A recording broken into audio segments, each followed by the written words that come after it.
नमस्कार साथियों, आप सब कैसे हैं। आशा करता हूं कि बहुत अच्छे होंगे और आपकी तैयारी बहुत अच्छे तरीके से चल रही होगी।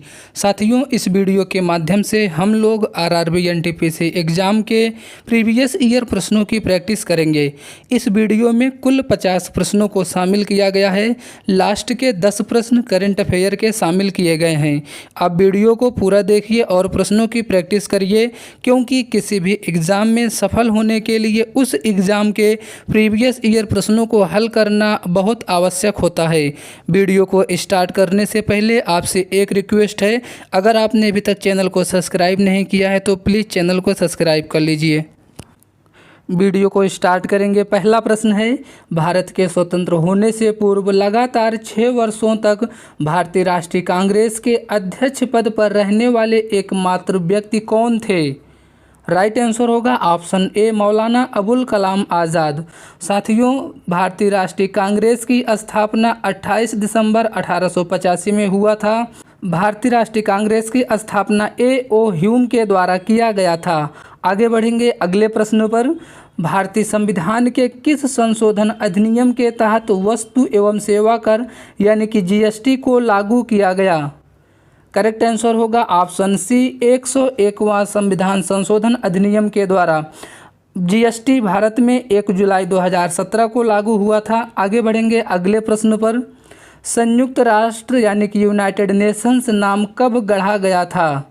करेक्ट आंसर होगा ऑप्शन ए, 1 जनवरी 1942 को। संयुक्त राष्ट्र संघ के तर्ज पर ही आगे चलकर 24 अक्टूबर 1945 को यूएन यानी कि यूनाइटेड नेशंस की स्थापना की गई थी। नेक्स्ट क्वेश्चन, भारत की प्रथम मेट्रो रेलवे थी जिसका उद्घाटन भारत के पूर्व प्रधानमंत्री इंदिरा गांधी के द्वारा किया गया था। आपको बताना है कि भारत की प्रथम मेट्रो रेलवे कौन सी थी। करेक्ट आंसर होगा option D, Kolkata metro. Kolkata metro का उद्घाटन 1972 ईस्वी में किया गया था। अगला प्रश्न, इनमें से कौन राष्ट्रीय राजमार्गों के निर्माण एवं रखरखाव के लिए जिम्मेदार है। करेक्ट आंसर होगा ऑप्शन बी, केंद्र सरकार। नेक्स्ट क्वेश्चन, 11वीं पंचवर्षीय योजना के दौरान कितने शहरों को सोलर सिटी के रूप में विकसित किए जाने हेतु सहायता प्रदान किए जाने का प्रस्ताव दिया गया था। राइट आंसर होगा ऑप्शन डी, 60 शहरों को। नेक्स्ट क्वेश्चन, जीईओ का पूर्ण रूप क्या है। करेक्ट आंसर होगा option B, geostationary earth orbit. अगला प्रश्न है, विश्व का सबसे बड़ा नमक मरुस्थल कौन सा है। आपको बताना है कि विश्व का सबसे बड़ा नमक मरुस्थल कौन सा है। करेक्ट आंसर होगा ऑप्शन ए, सलार डी यूयूनी मरुस्थल। यह मरुस्थल बोलीविया में स्थित है। यह समुद्र तल से 3556 मीटर की ऊंचाई पर एंडीज पठार के 10,500 वर्ग किलोमीटर में फैला हुआ है। नेक्स्ट क्वेश्चन, विश्व की सबसे हल्की ऊन शहतूत ऊन इनमें से किससे प्राप्त की जाती है। आपको बताना है कि जो विश्व का सबसे हल्का ऊन होता है, जिसे हम लोग शहतूत ऊन कहते हैं, वह किससे प्राप्त किया जाता है। राइट आंसर होगा ऑप्शन डी, तिब्बती मृग से। यानी कि विश्व का सबसे हल्का ऊन तिब्बती मृग से प्राप्त किया जाता है। अगला प्रश्न, उगादि उत्सव भारत के किस राज्य में मनाया जाता है। करेक्ट आंसर होगा ऑप्शन सी, आंध्र प्रदेश में। यह पर्व आंध्र प्रदेश में चैत्र माह के पहले दिन मनाया जाता है। अगला प्रश्न, ग्लूकोज में कार्बन के कितने अणु होते हैं। आपको यह बताना है कि ग्लूकोज में कार्बन के अणुओं की संख्या कितनी होती है। करेक्ट आंसर होगा ऑप्शन बी, 6 अणु। नेक्स्ट क्वेश्चन, मुस्लिम लीग के 1943 के कराची अधिवेशन में कौन सा नारा दिया गया था। आपको बताना है कि मुस्लिम लीग का अधिवेशन जो कि 1943 में कराची में हुआ था, उसमें कौन सा नारा दिया गया था। करेक्ट आंसर होगा ऑप्शन सी, बांटो और छोड़ो। मुस्लिम लीग की स्थापना ढाका में हुआ था 1906 में। क्वेश्चन, सुएज नहर जो वाणिज्य के लिए बहुत महत्वपूर्ण है, निम्नलिखित में से किस देश में बनाई गई थी। करेक्ट आंसर होगा ऑप्शन ए, मिस्र में। सुएज नहर लाल सागर को भूमध्य सागर से जोड़ने का काम करता है।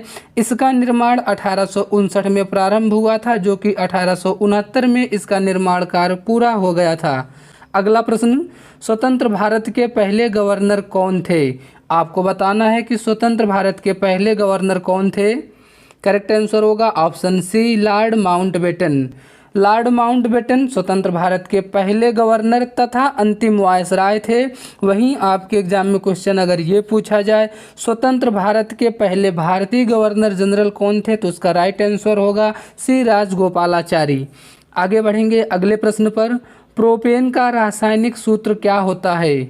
राइट आंसर है ऑप्शन ए C3H8। अगला प्रश्न है, भारत में स्थित एक बायो रिजर्व है जो यूनेस्को की विश्व विरासत स्थल में भी शामिल है। करेक्ट आंसर होगा ऑप्शन डी सुंदरबन। अगला प्रश्न, जिस तरीके से मस्तिष्क किसी उत्सर्जित ध्वनि की आवृत्ति की पहचान करता है उसे क्या कहा जाता है? करेक्ट आंसर होगा ऑप्शन सी, उसे पिच कहा जाता है। अगला प्रश्न, राज्यसभा का कोरम पूरा करने के लिए कितने सदस्यों की आवश्यकता होती है? आपको बताना है कि राज्यसभा के सदस्यों का कोरम पूरा करने के लिए कुल कितने सदस्य होने चाहिए। करेक्ट आंसर होगा ऑप्शन डी 25 सदस्य। राज्यसभा में सदस्यों की अधिकतम संख्या 250 होती है, जो कि कोरम पूरा करने के लिए 10% सदस्यों का होना आवश्यक है। 250 का 10% 25 आएगा। अगला प्रश्न है, पौधों में फ्लोएम का कार्य क्या होता है? राइट आंसर होगा ऑप्शन सी, यह शर्करा को पौधे के विभिन्न भागों तक पहुंचाने का कार्य करता है। नेक्स्ट क्वेश्चन, निम्नलिखित में से कौन सा देश ओपेक यानी कि organization of the petroleum exporting country का सदस्य नहीं है? दिए गए ऑप्शन में से आपको बताना है कि इसमें से कौन सा ऑप्शन है जो कि ओपेक का सदस्य देश नहीं है। करेक्ट आंसर होगा ऑप्शन सी, कांगो लोकतांत्रिक गणराज्य ओपेक का सदस्य नहीं है। ओपेक की स्थापना 1960 में हुई थी। वर्तमान में इसमें 13 सदस्य देश हैं। अगला प्रश्न, इनमें से कौन सा देश सार्क का सदस्य नहीं है? राइट आंसर होगा ऑप्शन ए ईरान। सार्क की स्थापना 8 दिसंबर 1985 में किया गया था। सार्क का हेडक्वार्टर नेपाल के काठमांडू में स्थित है। अगला प्रश्न है, जीवन के अधिकार को भारतीय संविधान के किस अनुच्छेद में शामिल किया गया है? राइट आंसर होगा ऑप्शन डी अनुच्छेद 21 में। जीवन का अधिकार जो कि हमारे मौलिक अधिकार के अंतर्गत आता है। मौलिक अधिकार संविधान के भाग 3 में अनुच्छेद 12 से 35 तक दिया गया है। अगला प्रश्न है, भारत के संविधान में अर्धसंघीय रूप का प्रावधान कहाँ से लिया गया है? आपको बताना है कि भारत के संविधान में अर्धसंघीय का ढांचा किस देश के संविधान से अपनाया गया है? राइट आंसर होगा ऑप्शन ए कनाडा के संविधान से। इसके अलावा जर्मनी के संविधान से आपातकाल लिया गया है। आयरलैंड के संविधान से नीति निर्देशक तत्व को लिया गया है।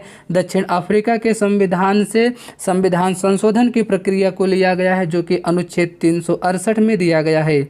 नेक्स्ट क्वेश्चन, 1921 में एडविन लुटियंस ने इनमें से किसका निर्माण करवाया था?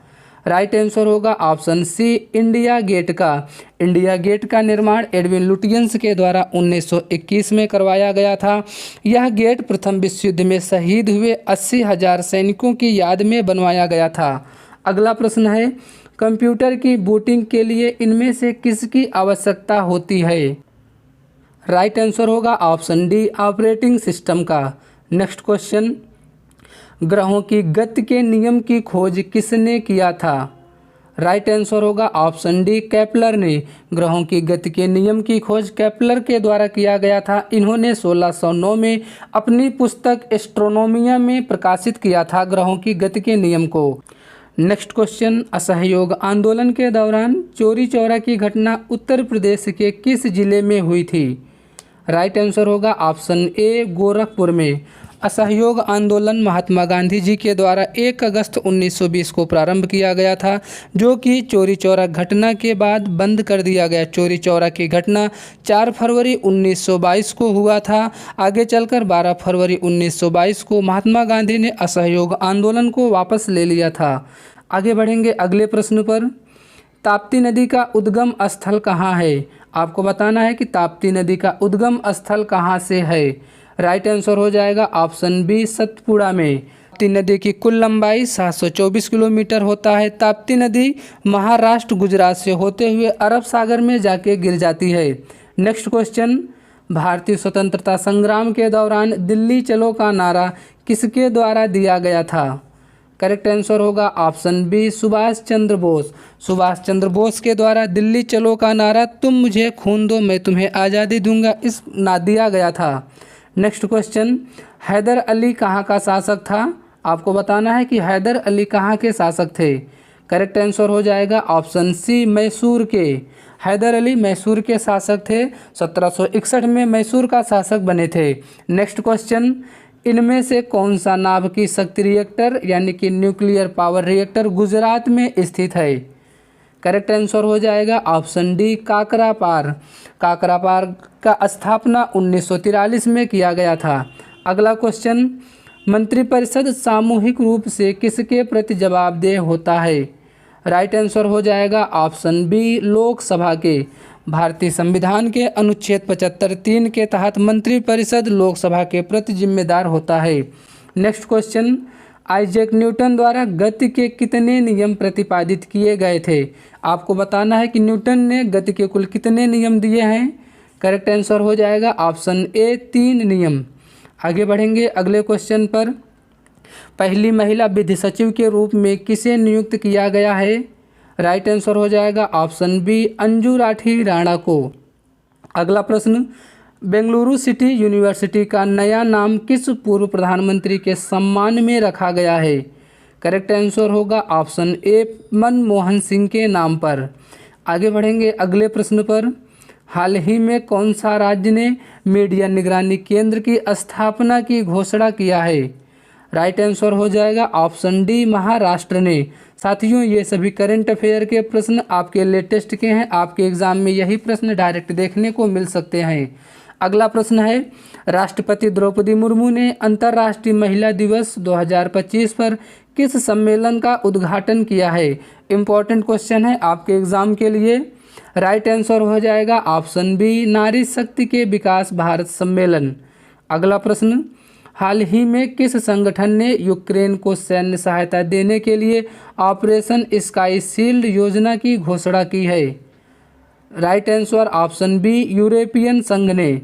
नेक्स्ट क्वेश्चन, सिपरी की हाल ही में जारी रिपोर्ट 2020-24 के अनुसार दुनिया का सबसे बड़ा हथियार निर्यातक देश कौन सा है? Correct answer option C America. ये क्वेश्चन आपके एग्जाम में डायरेक्ट पूछा जाता है। अगला प्रश्न, हाल ही में भारत की पहली हाइड्रोजन ट्रेन किस मार्ग पर शुरू होने जा रही है? राइट आंसर होगा ऑप्शन डी जिंद और सोनीपत रेल मार्ग पर।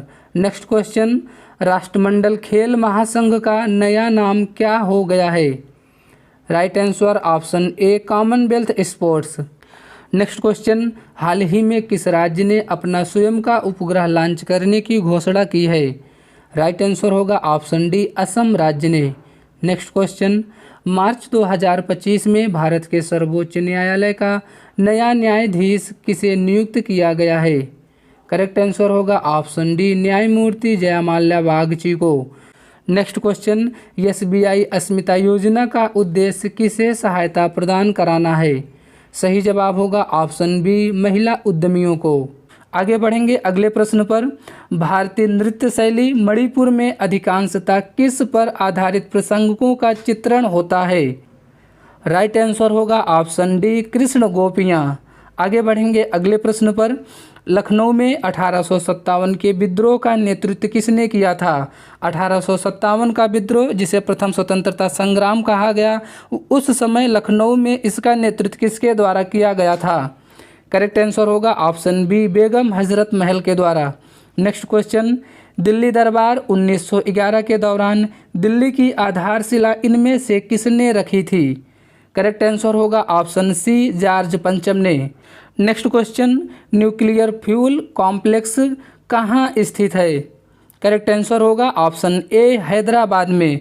इसकी स्थापना परमाणु ऊर्जा विभाग के अंतर्गत 1971 में की गई थी। साथियों, ये सभी प्रश्न आपके एग्ज़ाम के लिए इम्पोर्टेंट हैं। आप एग्ज़ाम में जाने से पहले प्रश्नों की अच्छे से प्रैक्टिस करें। प्रश्नों के साथ में जो एक्स्ट्रा फैक्ट आपको बताया जाता है, आप उनको भी ध्यान से सुनिए, क्योंकि यहाँ से भी क्वेश्चन बन सकते हैं। वीडियो अच्छा लगा हो, वीडियो को लाइक करें। चैनल पर नए हैं तो प्लीज़ चैनल को सब्सक्राइब करें। ऐसे ही इन्फॉर्मेटिव वीडियो आपको लगातार मिलते रहेंगे। क्लास की PDF आपको टेलीग्राम ग्रुप पर मिल जाती है। टेलीग्राम ग्रुप ज्वाइन करने का लिंक आपको वीडियो के डिस्क्रिप्शन बॉक्स में दिया गया है। धन्यवाद।